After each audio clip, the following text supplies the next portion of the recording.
Recently, I was thinking about this book, My Friend Anne Frank by Hannah Peake Goslar. It's a Holocaust memoir written by a childhood best friend of Anne Frank. She's mentioned by name in Anne Frank's diary. You can even see pictures of her at the Anne Frank house. And I was thinking about it because there's a section in the book where she is on a train with her younger sister, who's maybe 5 years old at the time. And they're being transported from one concentration camp to another.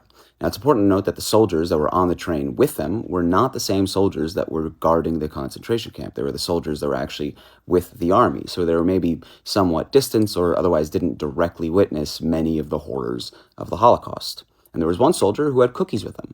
And he saw these two little girls, by themselves, no adults, no parents, no nothing. So he went up to them and he asked her younger sister, "Hey, would you like a cookie?"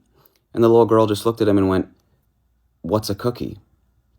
And the author talks about how in this moment she saw this look of horror fall upon his face, as if he had only just realized the extent of the atrocities that he had committed, as if he was saying, "My God, what have we done?" And this was because he realized, this isn't just about a cookie. This meant that he had robbed this little girl of a fundamental aspect of what it means to be a child. That cookies, while they may not be the most nutritious, while they might not be medically necessary, that it's still important for a little kid to be able to have a cookie once in a while. Forget being called a literal Nazi. This was a literal Nazi. And even he seemed to have absolutely no trouble understanding that.